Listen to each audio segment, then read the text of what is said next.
Muy buenas, mi nombre es Sebastián Enrique Gómez Castro y junto con mis compañeras María Paula Flores Vargas y Mariana Gerardo Manchego le haremos la presentación acerca del Laboratorio de Física Mecánica sobre el movimiento parabólico. Constantemente estamos rodeados de fenómenos que observamos a cada momento y que son desarrollados y omitidos por las personas. Sin embargo, estas están implícitamente relacionadas con la mayoría de comportamientos y funciones que rigen el universo, en especial de comportamientos físicos que se explican de manera científica. Abriendo paso a este prólogo, damos por consiguiente propósito y explicación del laboratorio realizado, la comprensión y estudio del movimiento parabólico de un cuerpo, concretamente el análisis demostrativo de qué sucede al ser lanzado a cierta altura y el resultado de conocer su velocidad inicial, partiendo de factores como el tiempo y la distancia, al cual están intrínsecamente relacionados con dicha velocidad.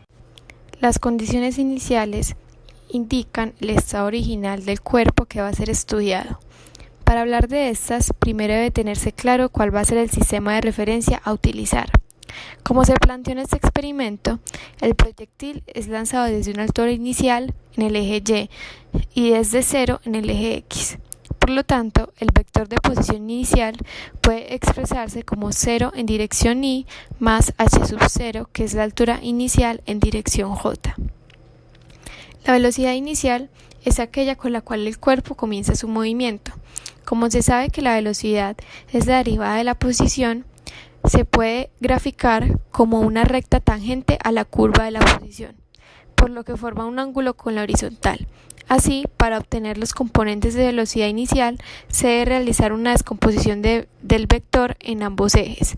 Entonces, el vector de velocidad inicial queda expresado como b sub 0 coseno de teta en dirección Y más b sub 0 seno de teta en dirección J. Las ecuaciones de movimiento permiten describir y predecir el comportamiento de un cuerpo, las cuales son aceleración, velocidad y posición, que son magnitudes vectoriales. En este caso, se parte del hecho de que la aceleración de la gravedad de la Tierra es la aceleración de nuestro sistema, tomándose como negativa debido a su dirección. Se está trabajando sobre los ejes cartesianos, excluyendo al eje Z, debido a que el movimiento parabólico no perturba tal eje y por lo tanto su magnitud es 0 en todas las ecuaciones. Primero, hay que entender que la aceleración es el cambio de velocidad con respecto al tiempo, por lo que puede expresarse como una derivada. Como se desea hallar la velocidad, se opera mediante la integración, que es la operación opuesta a la derivada y permite hallar la velocidad partiendo desde la aceleración. En el eje X, la velocidad es constante, lo que quiere decir que no hay aceleración, y por lo tanto la derivada de velocidad en X con respecto al tiempo es 0. La integral definida se hace partiendo desde la velocidad inicial, que es b sub 0 coseno de teta, hasta la velocidad final, y evaluando se obtiene que la componente velocidad en X es b sub 0 coseno de teta. En el eje Y, la derivada de velocidad con respecto al tiempo es igual a menos gravedad. Para comenzar a integrar se debe hacer separación de variables y se obtiene que el diferencial de velocidad en Y es igual a menos gravedad por diferencial de tiempo. Luego se establecen los límites de integración. Para la velocidad se inicia desde velocidad inicial en Y, que es b sub 0 seno de teta, hasta la velocidad en Y. Y para la integral de tiempo se comienza desde t igual a 0 hasta t. Evaluando, se obtiene que la componente velocidad en Y es igual a b sub 0 seno de teta menos gravedad por tiempo. Como conclusión, el vector de velocidad es b sub 0 coseno de teta en dirección Y más b sub 0 seno de teta menos gravedad por tiempo en dirección J. Siguiendo el mismo proceso, se puede hallar el vector de posición, puesto que la velocidad es un cambio de posición con respecto al tiempo. En el eje X se parte de la componente de velocidad, que es b sub 0 coseno de teta, y para la integral se obtiene que el diferencial de posición en X es igual a b sub 0 coseno de teta por diferencial de tiempo. Los límites de integración para X van desde X igual a 0 hasta X, y para el tiempo desde t igual a 0 hasta t.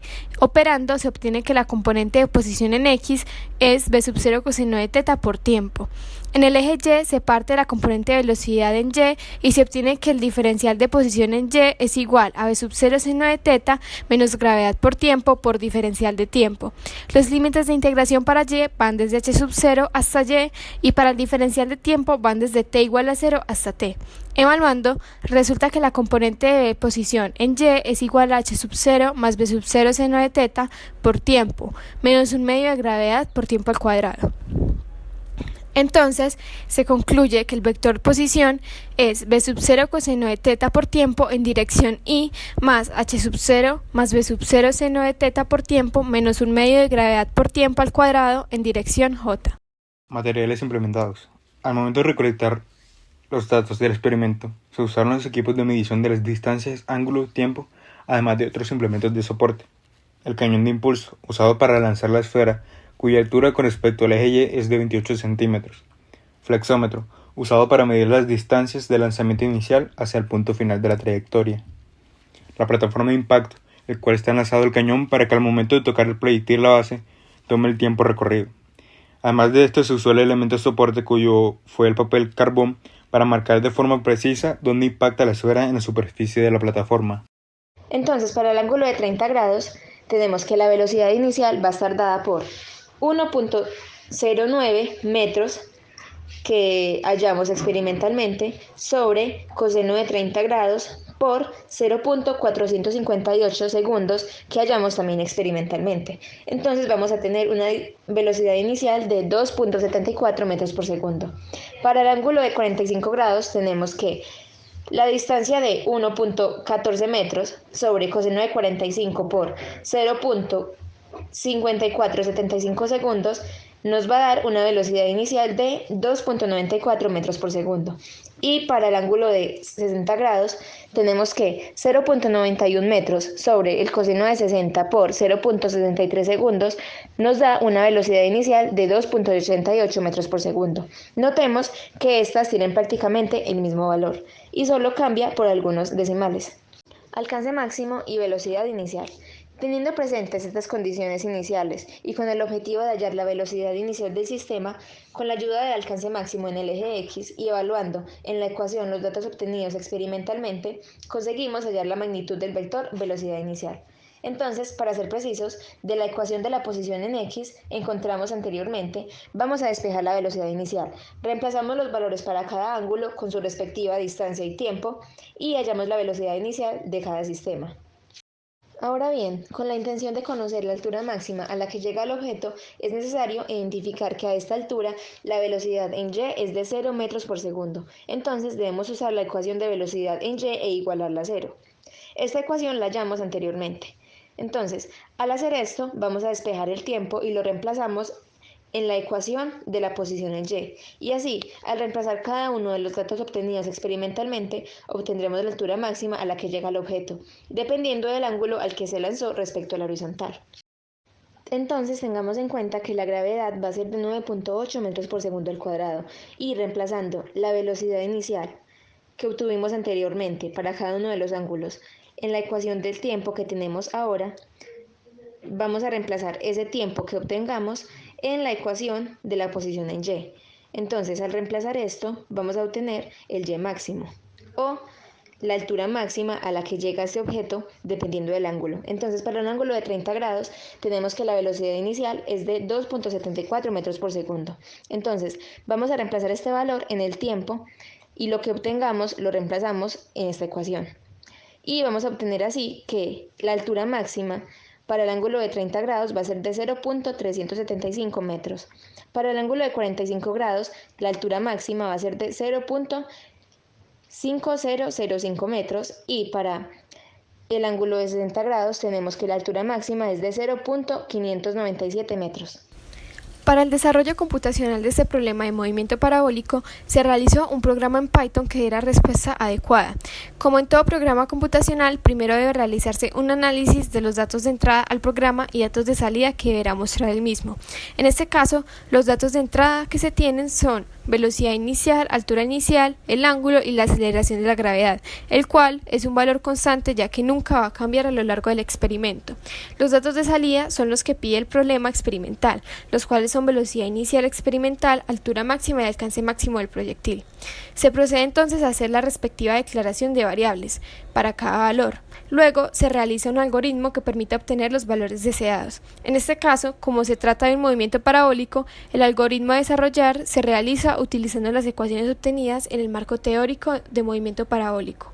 Para obtener el valor teórico del experimento, en lugar de reemplazar el tiempo por el tiempo experimental obtenido, se debe hacer un despeje del mismo, utilizando la ecuación de posición en el eje Y, la cual es de segundo grado. Al realizarlo, es escrito en el programa y como puede dar un resultado tanto negativo como positivo, debe realizarse un condicional que evalúe la variable tiempo y si esta es positiva, proceder con el cálculo de los valores necesitados. Para calcular la velocidad inicial experimental, se hace uso de las variables de distancia experimental en X y tiempo experimental, y se utiliza la ecuación obtenida previamente. Finalmente, se termina con la impresión de los resultados obtenidos.